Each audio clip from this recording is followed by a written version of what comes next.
Yes.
Just with a big thank you to all of our partners. We're very pleased to be here today hosting this event together with CBKK, with Concertação and Coalizão pela Amazônia. And without further ado, I'll pass the mic over to Marcello, Brito, who will be our moderator for today's event. Thank you.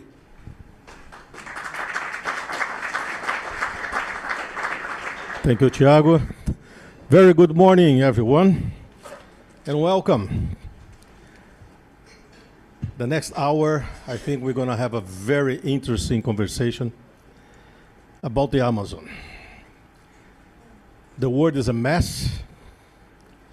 Brazil is a mess as well. The Amazon is a mess as well. So we are lucky to have today with us 4 very important people in the daily fight trying to organize the environmental system, but more than that, to bring environmentalists to business. Okay, this is not a matter of forests or water or air or pure air. It's not a matter of a fight between environmentalists and business. This is a matter of economy. How we're going to treat the world economy and how the Amazon will impact on this. So I'd like to invite to the stage Biderman, our good friend, representing today the Brazilian Coalition on Climate, Forest and Agriculture, and she's also VP of Conservation International. Marina Grossi, who is the leader of the Brazilian Business Council. Bernardo Strassburg, I'm sorry for that, who is the co-CEO of re.green, and my good friend Roberto Vacchi, representing here the Amazonian Concertação pela Amazônia, an initiative with many different players in Brazil. Does everyone has a microphone there? Yeah. Leave this one here.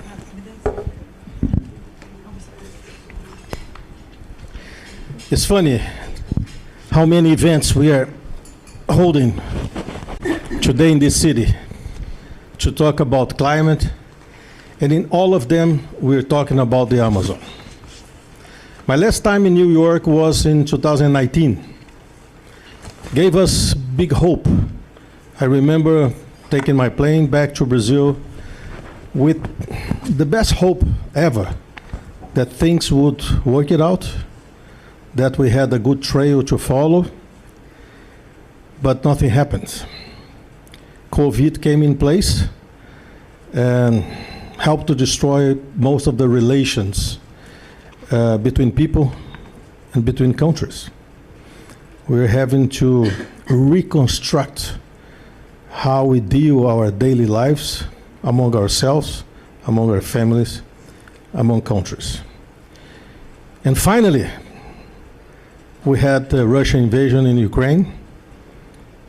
It's a major disruption in the world with heavy impact on the food system, on heavy impact on the economy. So this is how we arrived in New York this year for this climate conference. Is it time to restart, or is it time to start from zero, start from scratch? That's something that we would like to listen from our colleagues here today. And I would like to start with Raquel. Raquel, welcome. Raquel, you are in this business for quite some time. You're very knowledgeable about the conservation areas. So the conservation of the Amazon rainforest is a topic of international interest, as you can see here. Considering the impacts of its current destruction and the impact in the planet, how can other nations contribute to keep the forest standing without being accused of breaching Brazil's sovereignty? Thank you, Marcello, and thank you, everyone, for being here today. It's a pleasure to be with you.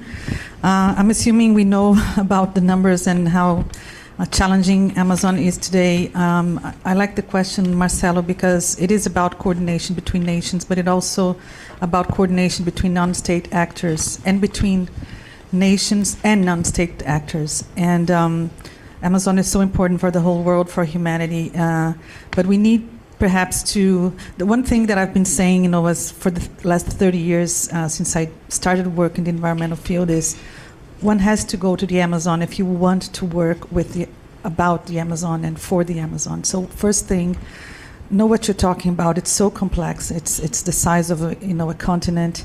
9 countries share it. And to start with, responding to you, I think it's about integrating policies and vision between the 9 countries that share the Amazon basin, the Amazon forest. And we still haven't achieved that. We have tried, we have some agreements, we have some governmental initiatives, but nothing that is being effective to the point that we need.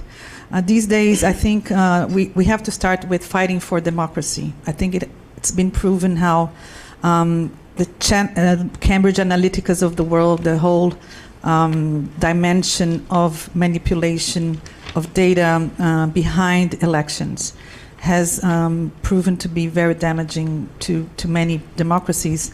And that is one of the causes why we're at such a big level of deforestation, I think, in Brazil these days. Brazil holds almost 60% of the Amazon alone. So a lot of the responsibility, I think, relies on our shoulders, but also the opportunities. So fighting for democracy, we have found that the coalition is one of the basic things. And that also relates to law enforcement. We cannot by ourselves, one single country, address all the problems that are happening. It is about a concerted effort between policing of the world, policing of the countries, and also of other stakeholders. We need also to coordinate efforts between countries and investors. I find that public resources have to be channeled in an integrated fashion with a vision of long-term, but that needs to be coordinated with the financial institutions, both multilateral and private sector. We have been finding that the lack of coordination and lack of common vision doesn't help.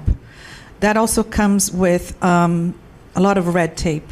If you are in the Amazon doing projects with communities, you know how much bureaucracy you need to follow to be able to implement projects.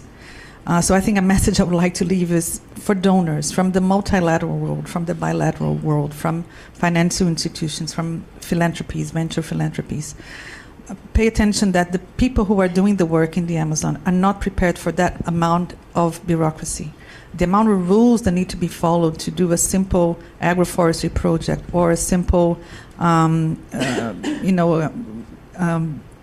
development project is enormous.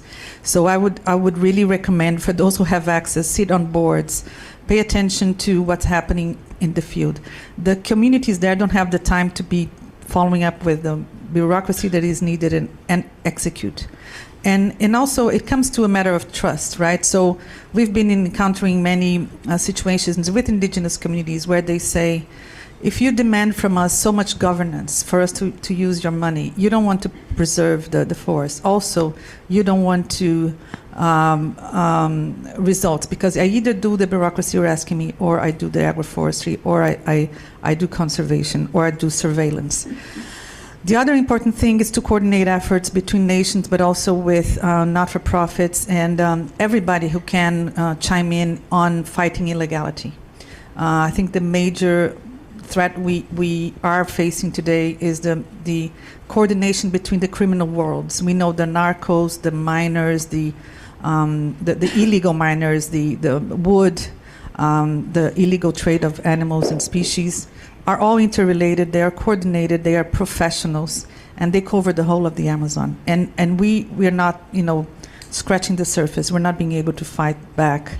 And they are armed, and they enter territories, and they invade territories, especially when there's lack of policing. There's a recent research showing that the number of police of corporates in the Amazon, in the Brazilian Amazon, is much lower than what we have in big cities in Brazil. And we have 70% of the population living in cities in the Amazon. We have a lot of crimes in the organized crime living in the surroundings of cities, coordinated with the narcos, coordinated with the drug cartels. And that is a fight that population alone cannot fight by itself. And one last point I would like to make is, when we think about nations and the concerted efforts of OECD or the European Union or countries that are passing laws to avoid deforestation like the US is, those messages are all very important, but you have to think about people who are living there. There are about 40 million people living in the Amazon in the 9 countries. And the majority are very, very poor. So it's about fighting poverty, creating the enabling conditions so that we can have alternatives for these communities and these people not to get into crime. Because when they don't have food to put in their tables for their family, they're going to get to the first opportunity they have just to be able to provide for their families. So it is first and foremost about fighting poverty. Thank you. Thank you, Raquel. I love it that you touched on bureaucracy. We have been talking with investors from all over the world. And recently I had long months of negotiation with a Swiss bank. And in the end, we could not fulfill the expected compliance that they wanted to invest in the Amazon, because they wanted to have the Zurich compliance and governance implemented in the Amazon region.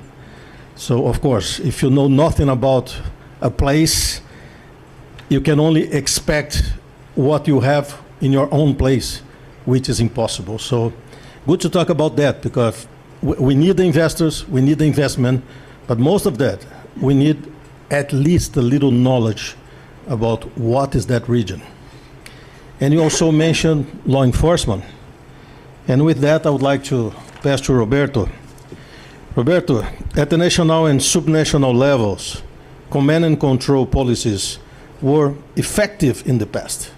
I would mention that very effective in reducing deforestation, but not implementing a new economy. But now, they are limited with the widespread of violence in the Brazilian Amazon rainforest. How to best promote sustainable development in a region with so many challenges taking place? Welcome. Thank you, Marcello. Thank you, Thiago, for the invitation. Well, command and control are basically absolutely crucial, but it's not enough. I think that is the point. What we are living today is, let's say, the failure of the command and control as a strategy, as a structural strategy. So without command and control, without law enforcement, very little we can do to face deforestation, that's for sure. But the Brazilian Constitution for the Amazon basically consider as one of the most important pillars the development of a strategy for the Amazon, the development of an economic strategy for the Amazon. Economic strategy for an area with such a rich natural resource is something that has nothing to do with the present or non-development strategy coming from the Northern Hemisphere. So one of the pillars of the Constitution is to help the development of a strategy that consider conservation and the value of natural resources as one of the most important pillars. Development strategy for this region, a development strategy connected to conservation, must be what we call an integrated strategy. So command and control, crucial.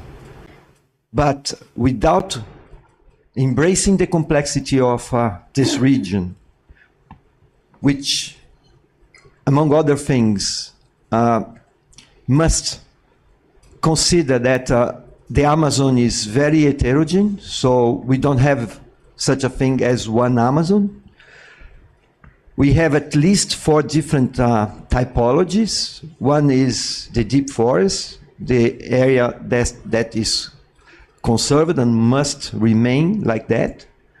Then you have what we call, unfortunately, the transition area, an area that is now under threat, an area that is now facing the craziness of this government in terms of conquesting the area, so conversion.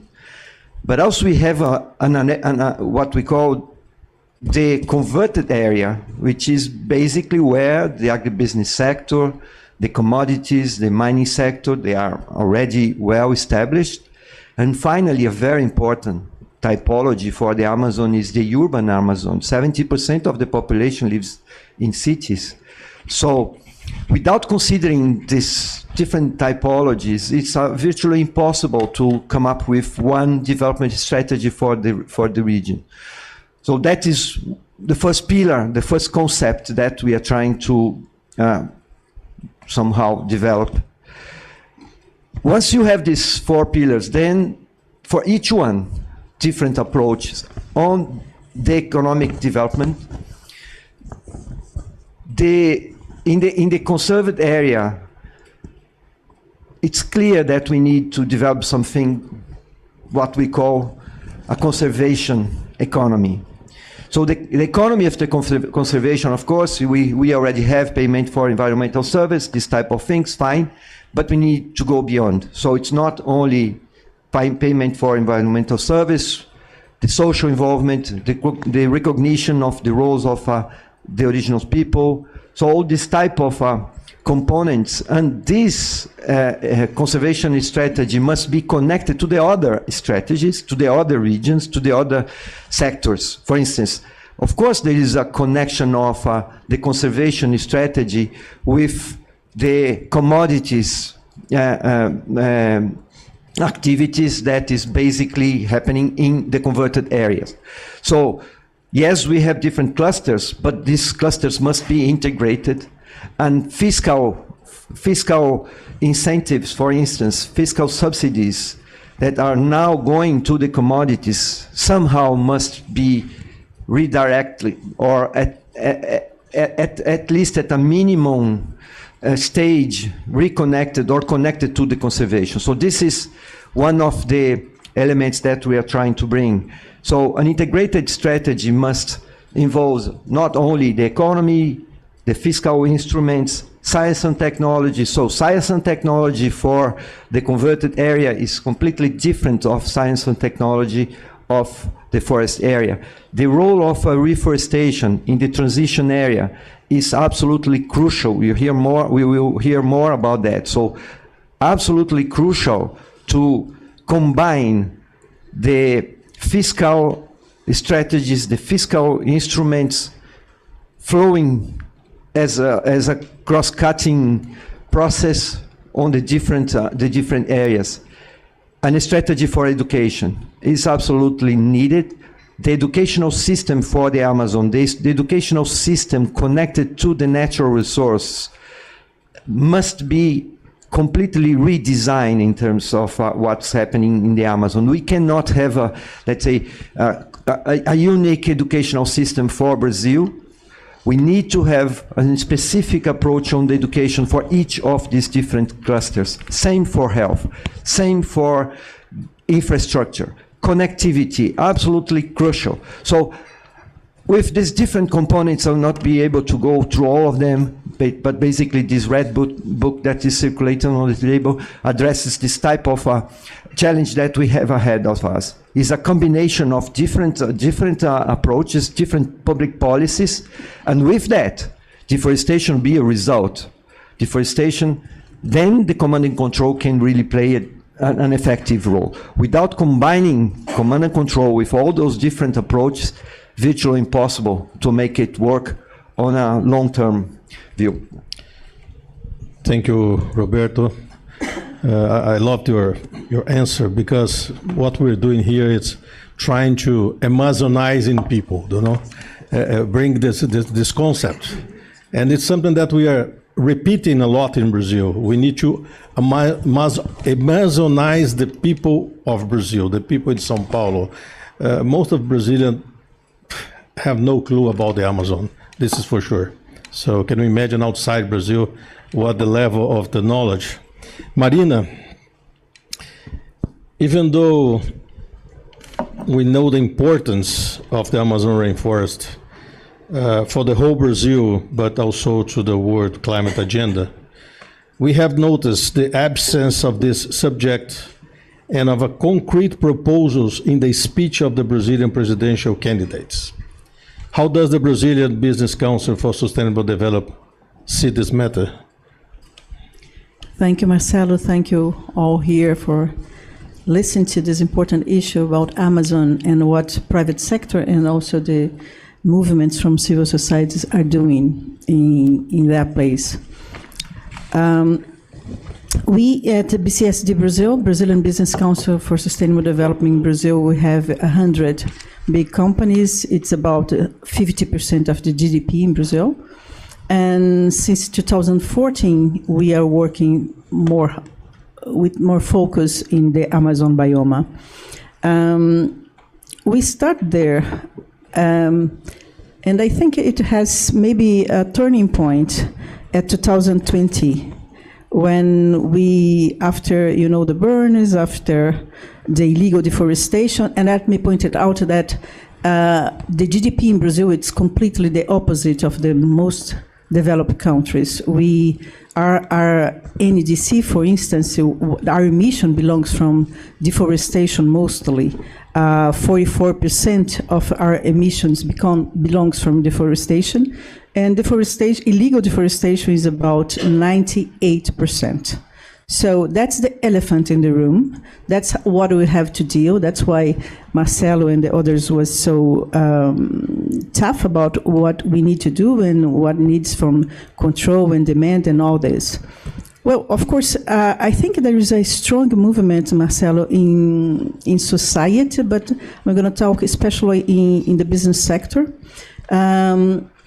That was burning our reputation. You are the one that also says that, the brand of Brazil and the brand of the companies that are operating in the Amazon biome, you cannot separate that so much. So the point that was really, disturbing our CEOs. We have a council of leaders that combine all the CEOs that we have, 100 CEOs. And they were saying, well, we have to do something about that because, we are doing the right thing. We are preserving and protecting and producing in the Amazon, and we are getting profit for this. So let's do something and tell the world that it is a way, and I think Bernardo is going to point this out as well. There is a way that we can produce and preserve, and that's such a big advantage. What country you can hear that can at the same time produce and preserve? We have in degraded area more than the size of Germany in Brazil. So we can be regenerative economy and not, the one that are burning the biome. So that's for us, for private sector, is completely clear what we have to do. We have a lot of I'm talking about big companies, and I'm really I know that is a movement that is changing because big companies in the Amazon biome, it's like an area that is protecting. They preserve and they produce, but you are leading with a very informal economy. It's like here in the United States, maybe I don't know. Many years before the Silicon Valley, that's our Silicon Valley, but we are in another stage, completely different, a very informal stage. And that's and I think there was a boom in the private sector. We start in July 2020. We launched the Brazilian Business Sector Statement on the Amazon, and we have the signature of 78 CEOs, 5 investors, and 8 institutions. Some of them are here in this room, and that was something different, different lobby, different advocacy that we're doing, because we have a CEO sign up and talking with the president of the legislative, the consortium of governors, the ministers. So I think I can tell you later what we are doing. But talking especially about your question, since then we are working a lot, and we also have an open letter for the candidates. And we send for the most for the four most probably candidates this signed letter, this letter, and one of the topics is the Amazon. And I don't think, the candidates are talking about climate change, maybe for the first time, talking for about Amazon, but not in a very concrete proposals, not in a way that you can really see how the development can emerge from those proposals. So it's it's much superficial, but if they hear us, and they hear all the people that are here representing different sectors, I think that could be a good beginning. Thank you, Marina.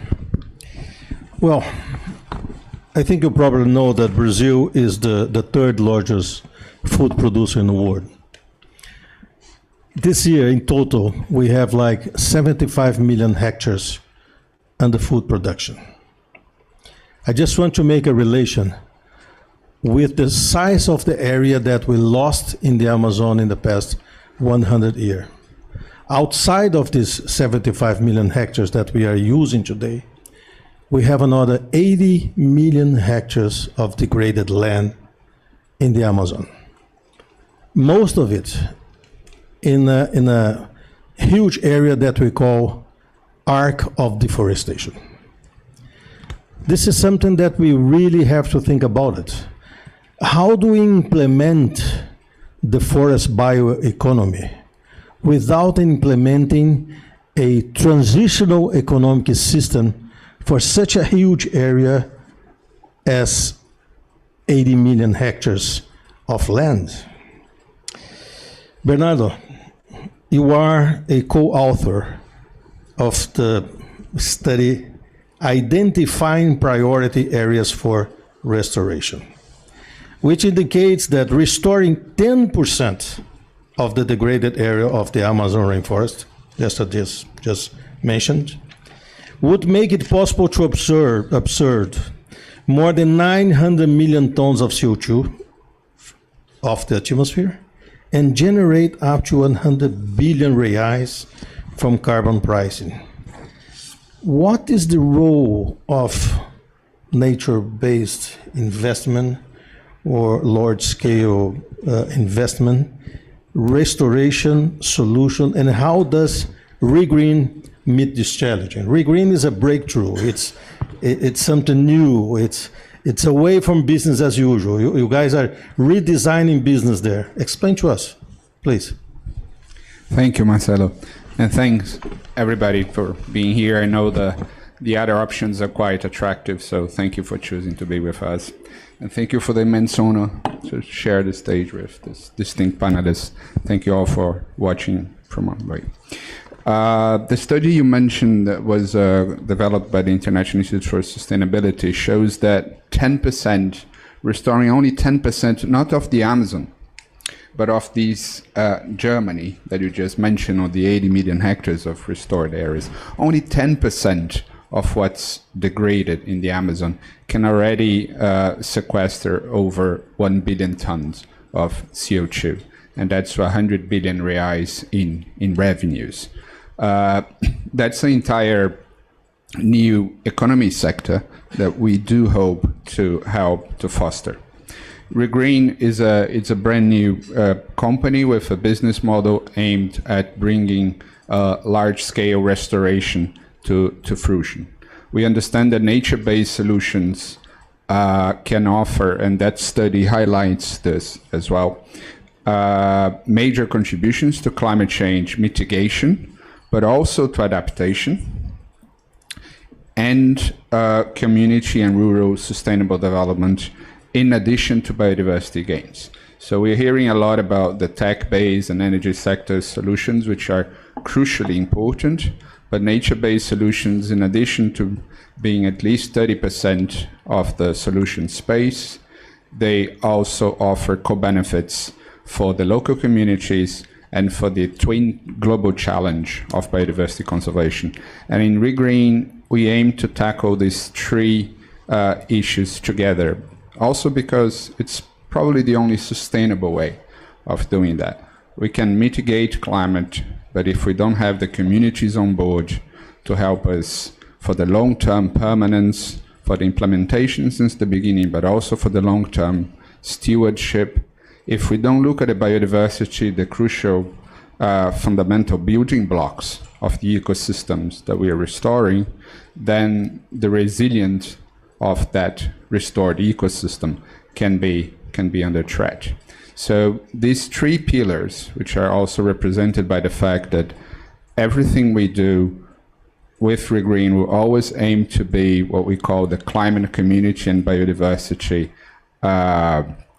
standard, it's a crucial element. So re.green it comes from science, so it's an idea that is born from many scientific studies.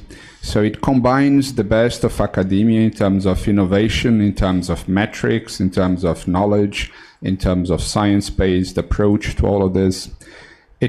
Our team is also formed by people coming from civil society. So we have a mission-oriented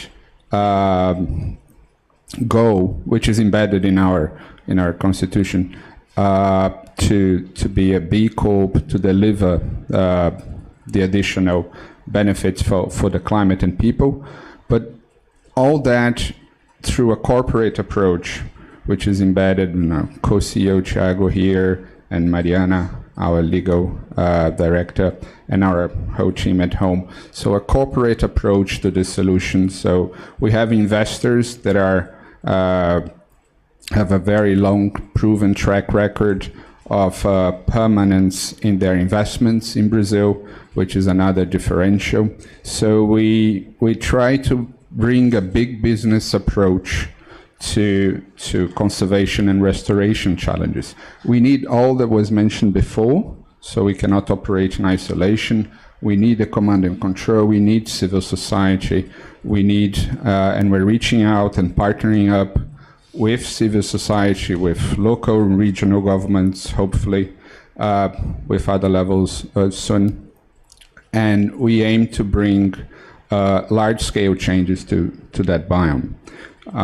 We have a business plan that is based on not only on carbon, we also bet on the sustainable forest economy.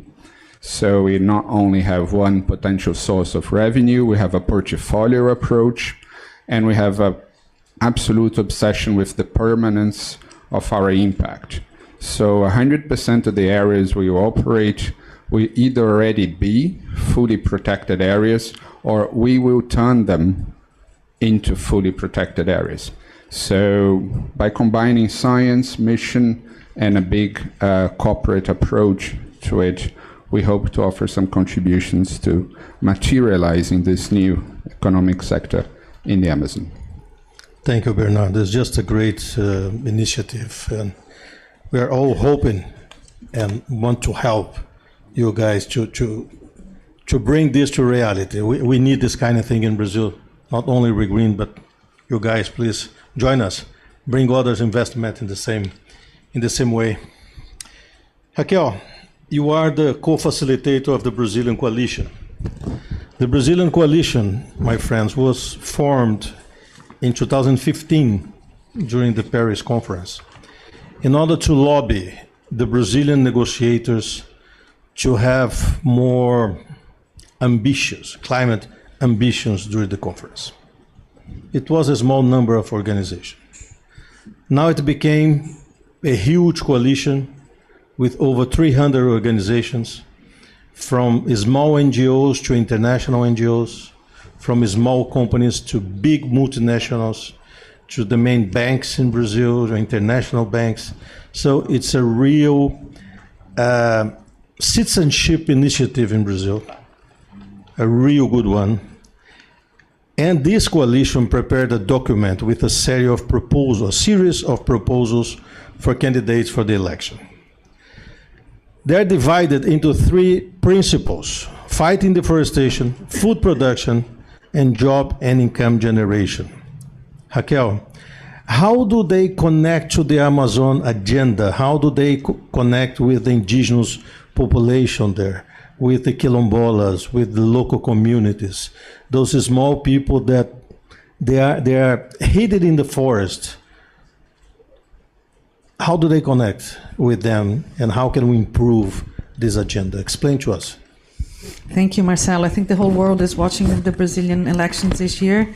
It's got 2 weeks to go and counting. We are really anxious. 2nd of October will be the big day for us. The Brazilian coalition, as Marcello said, started in 2014, aiming at more ambition from Brazilian stakeholders from all walks of life for the Paris Agreement. But we grew since then with big ambition. We are now 330 organizations. I am the co-facilitator representing the civil society. I have a colleague who's a co-facilitator with me, Jose Carlos, who represents private sector.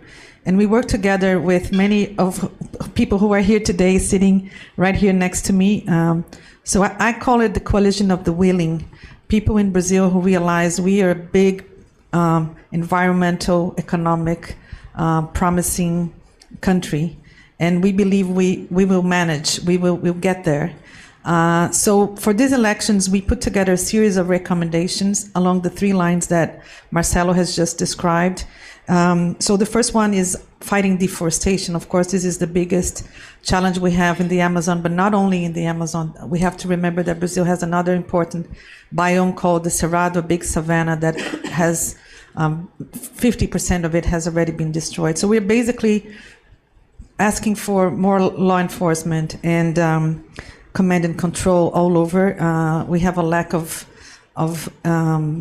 organizations, institutions doing command and control these days, and we need to go back to what it was in the early 2000s. And also, we have a system that was established by the Forest Code. We have strong laws, difficult to be enforced, and this Forest Code calls for a registry called the CAR. So we need to urgently implement this registry so we can see what each property in the country is protecting. So basically, before we have that piece of legislation implemented, it will be difficult to fight deforestation because it's the basis for the command and control. We also need to sort out land tenure. We still have areas in the Amazon that have not been assigned. There's no property. It belongs to the government, but we still need to define what these areas will be about, and they're called undesignated areas. What we in the coalition have been calling for is a good part of these undesignated forest covered territories be destined to conservation. We need that for climate's sake, for biodiversity's sake. And also, the last point on fighting deforestation is radical transparency of data. We have different systems collecting data in Brazil about land tenure, forests, and different layers, agriculture. We need those to be public. We need those to be updated. We need those to be constantly, supported. The second call from the coalition for the candidates of Brazil is to eradicate hunger. We saw during the pandemic how hunger has increased, poverty has increased. We are amongst the worst countries in handling the pandemic, so that caused a lot of poverty.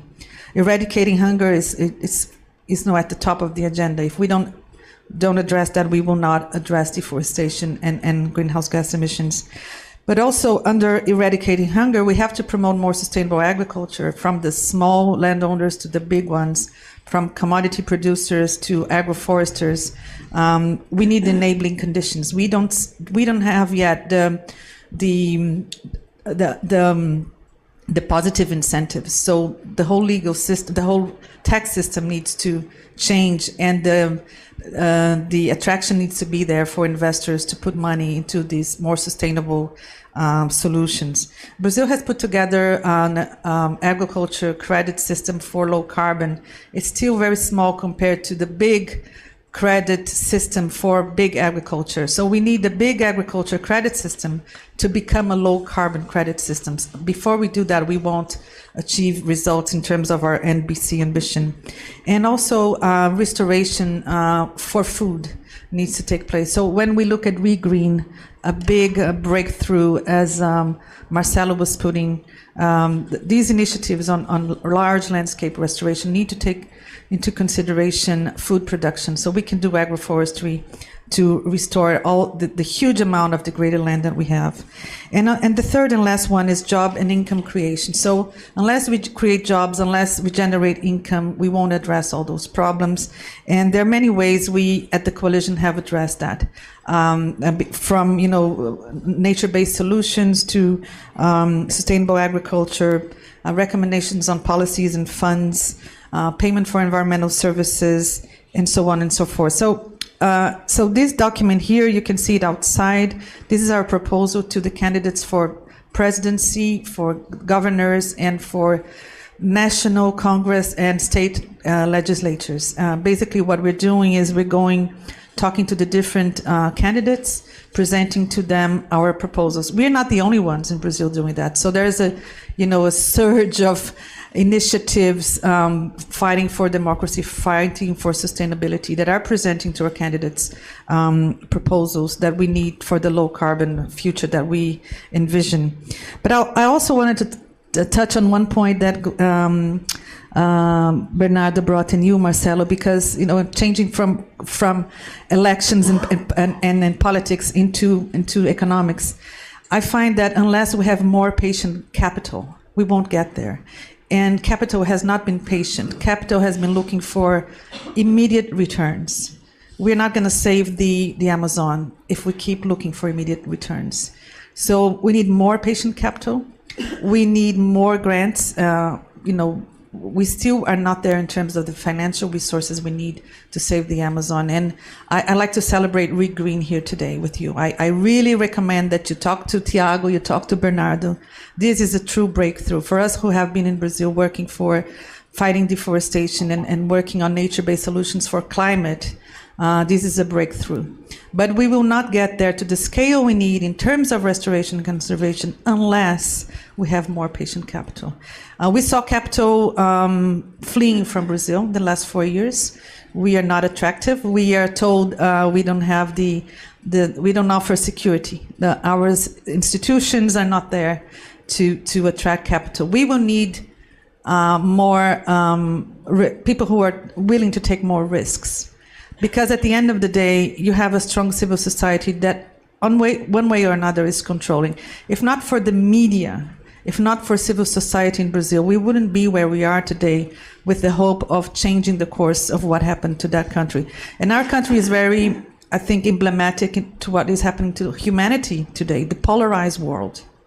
We are living in our skins this polarized world that has been using big data, artificial intelligence, that is manipulating democracy. We have been a very tough test for humanity. We hope it will change the course of things. But the whole thing, the list of things we're discussing here today, they all have to be aligned. And so what I beg you is, wherever you are in your work, is to think about bringing patient capital to invest in sustainability.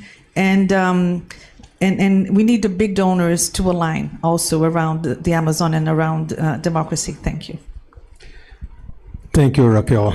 I think we should change the name of the Climate Week and give a new name. And the name would be like restating credibility from all parts. From us, developing countries, we're still waiting for the $100 billion promised by the G7 in 2015 that never came on. So I remember I asked one of the leaders of one of these countries about this money, and he said, well, if you think that the climate issue in the world, it's about $100 billion, is because you don't understand the destruction of climate change. You said, sorry, I understand everything about it. I'm not talking about $100 billion, I'm talking about credibility. You guys made a promise, we did not ask, you promised, you never fulfilled. So it's the same for Brazil. We have to restate our credibility in order to get that money back. And of course, the world does not expect for us to solve all the problems in 1 year. But it would be very nice, starting with a new government, whoever wins the election, to at least give to the world a credible project where you guys can look at and say, okay, this country is back on track, and in a credible way, they will do what they're promising. And I'm sure if we do that, we're going to get all this investment back. Roberto, at the Amazon consultation, you guys have prepared a document for the 100 first days of the new government. Is this related to credibility? Briefly explain to us, what is in this document, please? Yeah, I'll start mentioning one of the words of Cristiana Figueiredo in Paris. She said, the signs are above the noise. And that was in Paris. What we see here happening today is basically that, yes, the signs continue to be above the noise, but we are going, in my view, to the right direction when we at least are now embracing the complexity of everything what we are dealing here. We are getting closer to the investment community to dive into this type of opportunities without really yet understanding the value, without monetizing nature-based solution, all that, but we are getting there. So I think that I keep remembering the words of Cristiana Figueiredo, and I can clearly see that we are going to that direction.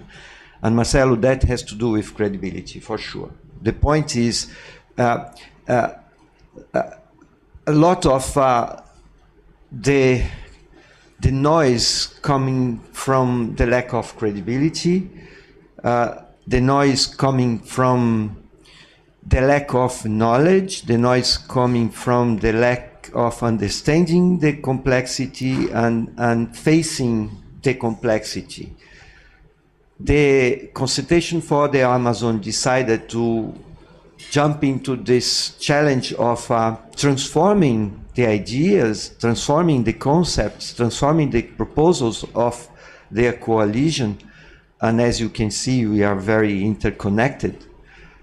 The ideas that were brought into the table for this difficult election process that we are living into very concrete normative acts, concrete instruments that can be implemented in the first day. So I would change 100 days for the first day. So the idea is that the new government will be able to be very clear on the signs of a new approach for the Amazon, a new approach for the value of the environmental resource, a new approach for the importance of the indigenous people, and with very concrete actions, very concrete decrees, very concrete documents. So what we are trying to do is to help on the production of those documents. And the idea is that this new government will be able to come up with those, let's say, actions and normative instruments as soon as possible, addressing very concrete situations, land tenure, for instance, science and technology for the bioeconomy, all the fiscal instruments, the security, all those fronts related to health, connectivity, education. So that is basically the content of the 100 days. With that, we can address the short term, command and control for sure, so we can address the short term, but at the same time, send the right signs. The signs somehow reconnecting Brazil to the place that Brazil had in the past on that discussion on climate change. So Brazil, the Brazilian society, as we can see everywhere, is very active, the consultation, the coalition, the different movements. So Brazil is not even closer to this government. And what we are trying to do with this type of instruments is really to reconnect the Brazilian society to the world, but showing very concrete instruments, very concrete actions on that connection of the economic development, the social inclusion, the value of the natural resources, and again, the importance of the indigenous people in this huge challenge. I will take the risk to translate a saying of Samela Sateremawe. Samela is a very young indigenous leader in Brazil, and she says always that nothing for us without us. I would like to maybe translate that, nothing for them without them. So we need to recognize the knowledge of the indigenous people, the knowledge of what the connection they have with the natural resources as part of this strategy. And this is some of the things that we are considering, we are taking into consideration on the 100 days. So the 100 days will try to address the fronts that the coalition is basically developing and proposing, translating all that into very short-term actions, addressing the signs, addressing the emotions, addressing this reconnection with credibility, and trying to change this game on the value of the Amazon and natural resources in Brazil. Thank you, Roberto. Marina, allow me to jump to Bernardo, and then I'll come back to you, because Roberto mentioned science, and you are a scientist. And we're talking about the Amazon rainforest, a very complex and challenging system. Up to now, we only spoke about forest, about deforestation, but let's put together all the water produced by evapotranspiration every day, all the water that the Amazon basin pumps to the Atlantic Ocean, and it has immense importance with nutrients and importance for the blue carbon that we have to talk about it sometime. So what are the biggest challenges and opportunities for nature-based solutions in the Amazon? And especially, what is the role of science and technology in address forestry, water, and communities, people altogether? Thank you, Marcello.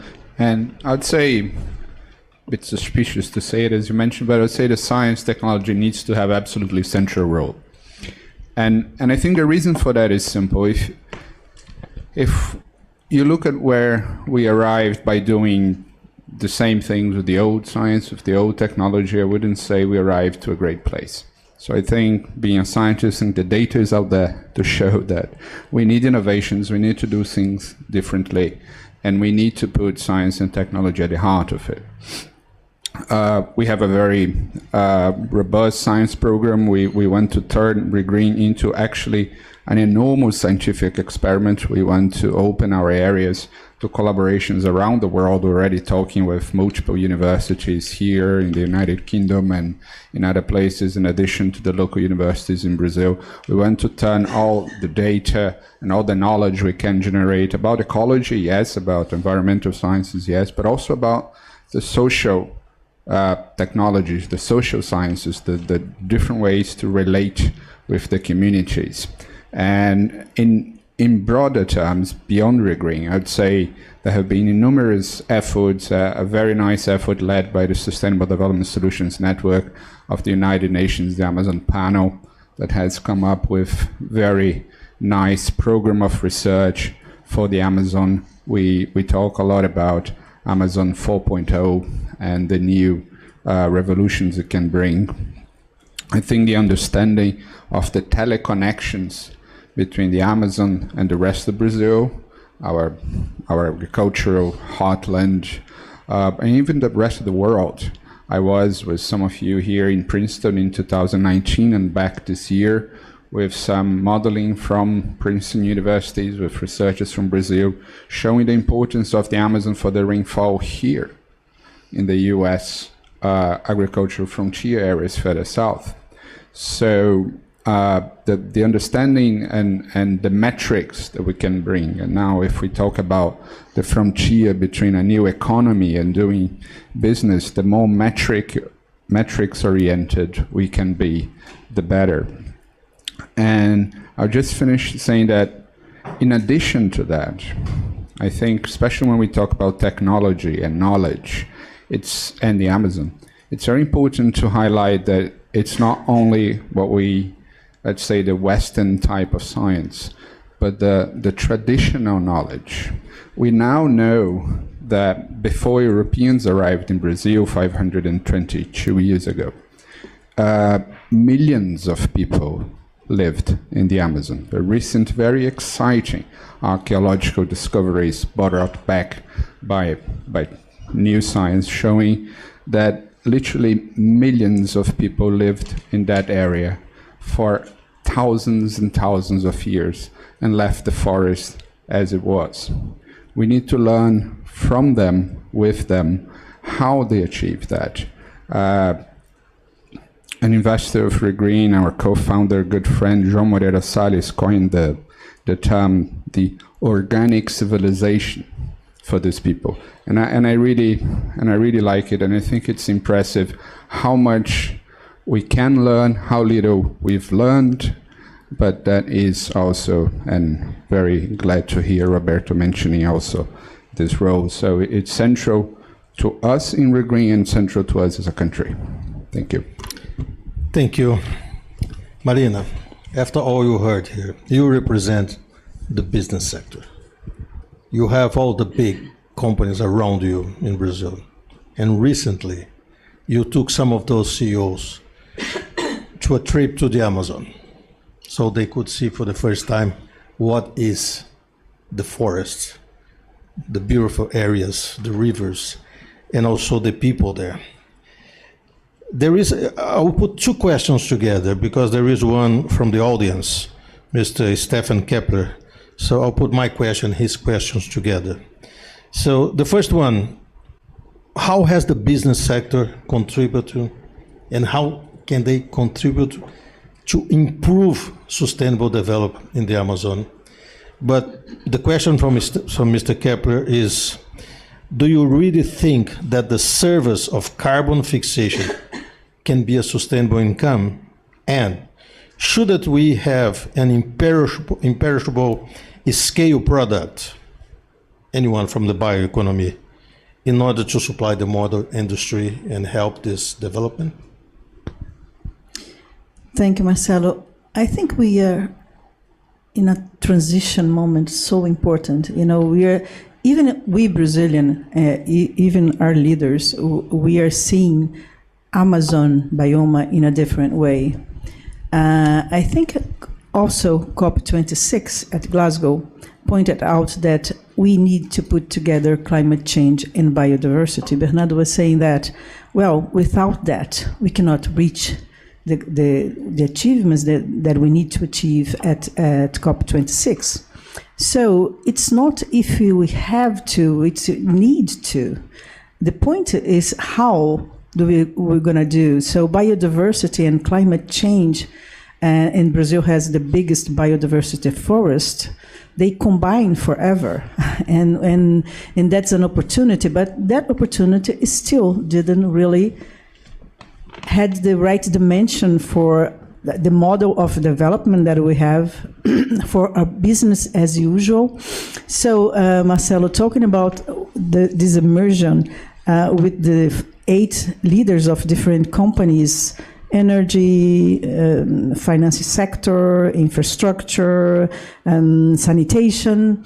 They were curious. I could bring 20 CEOs if they have the agenda. They were all interested in going there, but not some of them operate there. But the point is that they have to take another view from this reality. And I think Bernardo also pointed out that the traditional and the disruptive could combine also in the Amazon. So you have to listen. If you go to Amazon, you have to listen. That was very, very funny because I was there and that was a crazy idea that I had because I said, well, we have to understand. I did the same thing when the CEO of the World Business Council went to Brazil for Rio Plus 20. And I said, okay, can you go to the Amazon? Just go there because you are Holland. You're from Holland. You have to take a look at what is this all about. And he went there and he made everyone crying there because he also cried to be there and to get the dimension of this reality. But, you know, they starting trying to have their, their own way of thinking. So we scale up in a few products, scale up a lot, and that's it. And that is an ecosystem there. You have to work with the whole ecosystem that you have in the Amazon. So it's a different modus operandi there. And for the 2 first days, I think they were very anxious to have, you know, an outcome, a concrete outcome. But then at the end, they said, well, we have to even collaborate more. And I think that comes to an important point. Since 2020, we increased so much the initiatives. You know, the CEOs pointed out through CBKK and the support of so many institutions, different private sector institutions, the civil society, concertação, coalizão, so many institutions was taking a look for the Amazon and did so much, but it has a limit. We are not able to decrease the illegal deforestation. So that's a limit for this, but that's a movement also for this. And I think science is the base for that. We have a different modus operandi. I think we still have to make a planning for Amazon. Should we go for Amazon 4.0 the way it is? Should we go in a different way? What are the people that are so resilient in the Amazon biome that we have to, you know, to take their lessons? So I think it's a new movement, but I think that's an opportunity, and you know that, you know, it's a huge opportunity, despite all the informality, the illegal deforestation. That's a huge opportunity on table. But of course, we have to stop the crime, the criminality, and all these movements. I'm just going to point out something that I forgot, but maybe we are about to have the next COP on climate change. And in the last COP in Glasgow, I think private sector has a huge role that we play. We have also the signatures, and the CEOs want to make a signature, their own signature, to say, well, despite we've been in different private sector, or despite we being different institutions from private sector, we believe that climate change is a big opportunity for Brazil, and it's a big issue for the world. So we're going to put our signature. So 119 CEOs sign up, and 14 private sector entities from private sectors, and we base it in 3 pillars. One, the end of illegal deforestation, and we got Brazil commitment to get the illegal deforestation by 2028 and not 2030 as was before. Regulation of Article 6, that is still in progress. We didn't end it up yet. And also a regulated Brazilian carbon market. That's another thing that is incredible, because we are talking about this national regulated market since 2017. that's so mature. That's so mature from private sector, and that's amazing because I think that's the only area that regulators ask to be regulated. I don't hear another area they asking since 2017. So that's another point that probably the next president had to absorb and create, because that's a very competitive to Brazil. Thank you, Marina. We still have a few more minutes to go. Questions from the audience, please? Raise your hand. We'll bring the mic.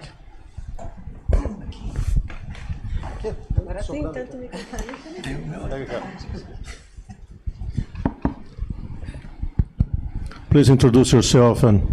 Yes, my name is Carlos Guimarães. I'm the chairman of a company which is focused on energy transition in Latin America. First of all, I'd like to congratulate all of you. It is incredible the amount and the professionalism of all the efforts around the Amazon. If one were to listen to all of you talking right now, not knowing what's happening in Brazil, one would have assumed that immense progress has been made. At the same time, we seem to be going backwards.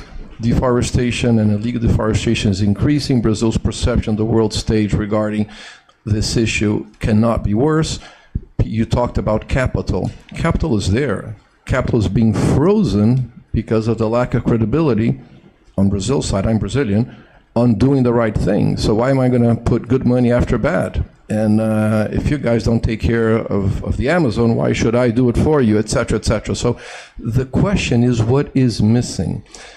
From all of your very professional efforts, there seems to be something missing. How do we make the political cost of non-complying much higher than it is today, so that independently of the candidate, independently of the political view, this becomes almost like something you have to do?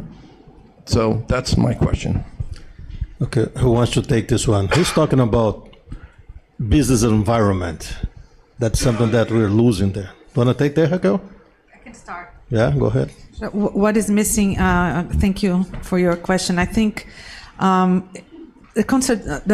work we do in the coalition is a result of many years where environmentalists were fighting business. At a certain point, we said we're better together. We have to integrate our efforts for the sake of Brazil. I just want to use that example because what I think is missing is a concerted effort between different parts of society. It's a very complex world. It's a very complex moment we live, right? And unless I think we address democracy with business, with civil society empowerment, with education, all the walks of life, all of those efforts together, we're not going to get there. And one for me that is where we're really losing the war, and I want to mention someone who's sitting here, Ilona, her work with Igarapé and the Clima and Society and Consultation, they've been looking into what is happening in terms of criminality in the Amazon. So I think we lose our reputation because we are letting the Amazon go. Humanity wants Amazon to be protected. We need to tackle criminality. I think if you want to start somewhere, let's do this together.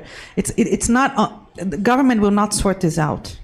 Numbers are increasing, and it's the drug war. We have a civil war happening inside the Amazon. If you look at the map of the drug cartels inside the Amazon, they have taken over. The 9 countries in the Amazon are failing. They cannot address. So we're talking a war here. So first things first, right?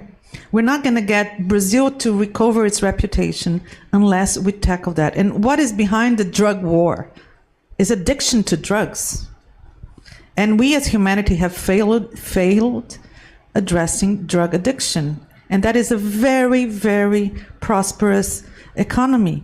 A very illegal economy, right? So for me, I mean, I talk that on behalf of myself, not on behalf of the institutions I represent. So I think if we don't go very deep into what's behind, we're not going to address that. So you're right. I mean, the money is frozen. Brazil has all this potential and we're not going anywhere. But if you dig down, you're going to find that huge problem. So I would call everyone to think about criminality as one of our big challenges.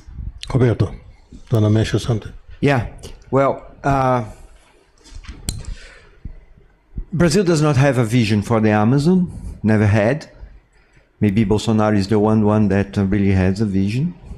Of course, not the one we want, but he has a very clear vision on the region. So we don't have a vision as a country.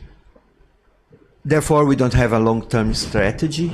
We don't have, the structural elements, education, health, everything. Basically, the worst indexes, the worst indicators. So Amazon is considered by Brazilians, by 90% of the population, as the rest of Brazil, and is 60% of the territory. So that is the proposal of the consultation. That was the reason of existing of the consultation for the Amazon, is really to address your question, saying, look, we need to face this situation of bringing Amazon at the heart of the Brazilian society. So with that, at least we can be proud of being the country of the Amazon. Like the Swiss, they are the country of the Alps. We want to be the country of the Amazon and be proud of that. But for that, we must really face certain challenges. Again, the development model. The development model that we have in the country and in the world does not match to the natural resource, the social components and all that. So we need to develop. We need to bring the large corporation into that game. Of course, civil society is important. They are responsible for the knowledge. Basically, the knowledge, everything we're talking here comes from the civil society. But civil society deals with tens of millions of dollars. We need to deal with tens of billions of dollars. So the involvement of private sector, crucial. But now also we need to redesign the governance systems, local, state level, federal level, and international level. So that challenge is, of course, a Brazilian challenge, but is completely connected to the new view and approach of the international community of the value of natural resources. So that is something that, yes, there's a lot we need to do, but also we need to do that connected to the international community. And finally, culture. I cannot avoid. We need to take into consideration the cultural value of the region, and culture as the most important emotional link that we need to rebuild.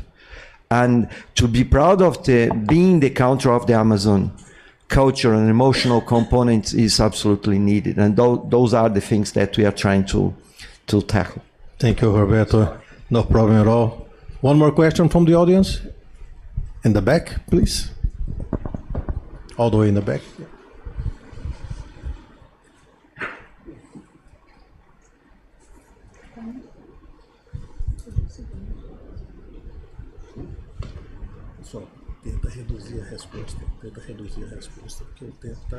Hi, everyone. Maria Clara Quillas from the BTG Pactual Timberland Investment Group.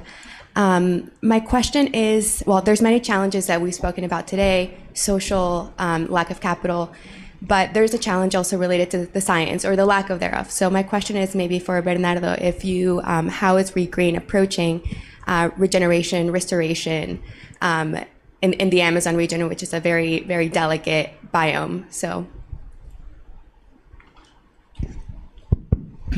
Thank you. You're spoiling me with science-oriented questions. Thank you. re.green has its own science research and development budget and division and partners.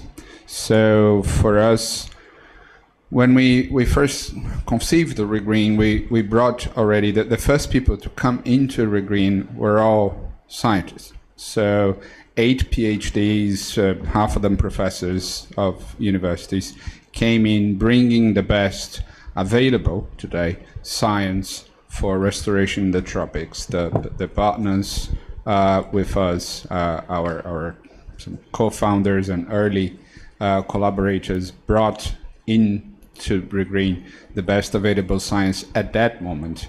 But to stay at the cutting edge of science and to make the breakthroughs that we need, Amazon is very challenging. So is the Atlantic forest, the other area we are focusing in Brazil.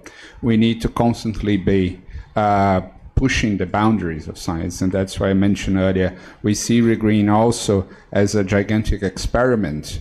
We'll have cutting-edge monitoring systems throughout all our areas with real-time data of all types, carbon, biodiversity, social aspects, and with that, we hope to learn, and it's a positive, virtuous cycle all the time, innovating, monitoring, learning, adaptive managing, innovating again. So with that, bringing the best science available today, but having a robust, perpetual, ever-growing research and development effort in collaboration is how we hope to tackle this challenge. Thank you. Thank you. Well, I'll take the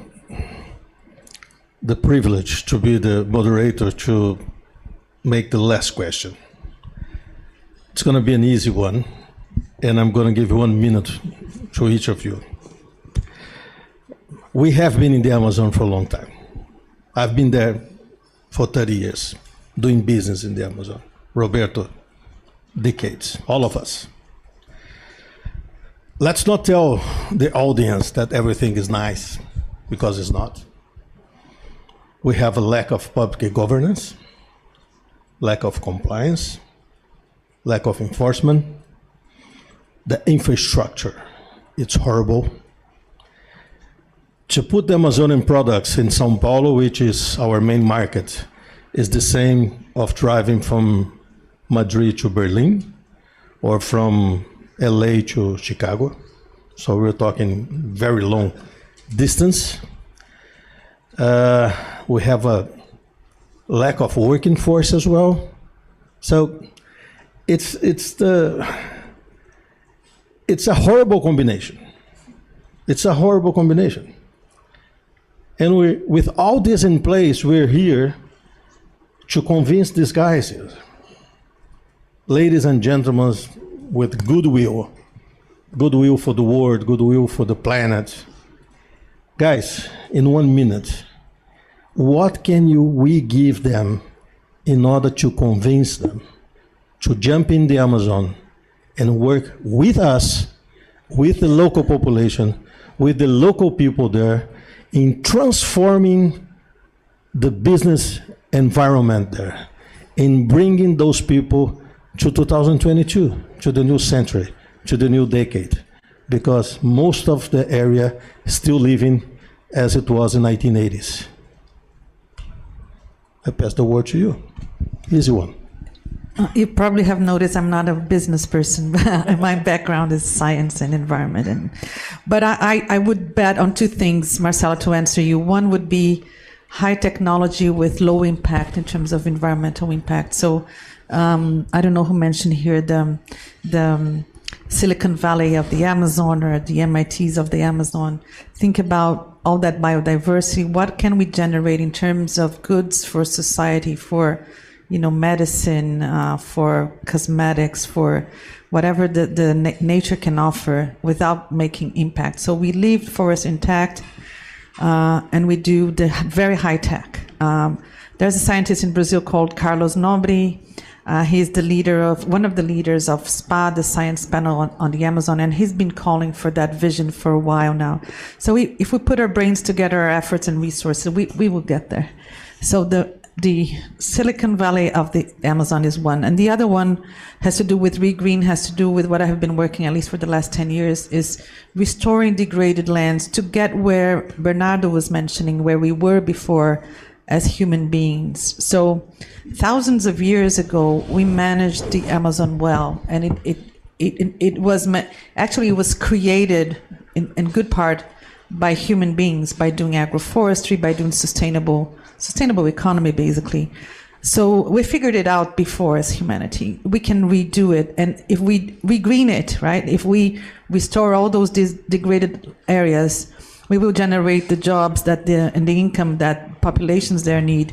And we'll also reinstall the capacity for carbon capture and nature-based solutions that we need so much for the climate. So those are the two business solutions I would propose. Thank you. Marina? Well, certainly in business, our business are there. Business are there because it's a lot of opportunities. in the Amazon biome, otherwise they won't be there. But that's a lot of challenges as well. Biodiversity is our big difference. Of course, you have to have also high technology, but also social technology. We have to leverage the social indicators that we have at the Amazon. They are very poor. So I think Scope 3, and that's going on from the commitments from the companies, it will happen more faster probably, because there is an opportunity there. And I think that's why you are discussing this here. It's another momentum for the Amazon, and you are listening these early moments and what we are doing. I was saying before that we could, press to have the commitments at COP26. So neutrality by 2050, illegal deforestation anticipated in 2 years, and the forest agreement. But we have to put this in place. That's the point. Credibility is about action. It's about putting the things that you made a promise in the floor. I mean, otherwise there is no credibility. So I think we are doing a lot. I can tell about private sector. There's a lot of other initiatives that not only BCSD Brazil made up, but also other private institutions. But we have to have government at a certain point.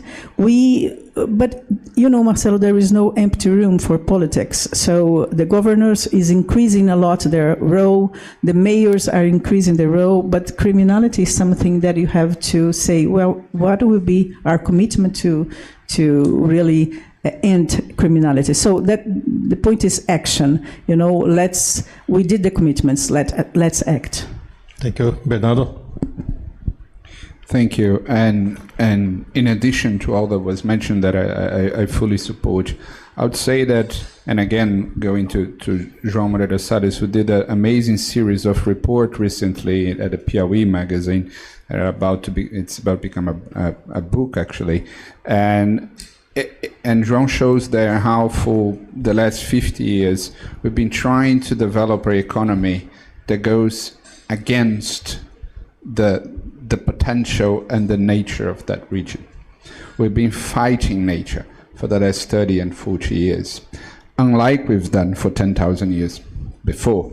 And so re.green is born also out of the idea that after 522 years trying to create wealth, to do business by fighting nature, by destroying nature, it's probably now time, and the world is urging us in that direction, to create wealth, to do business by restoring nature, by working with nature.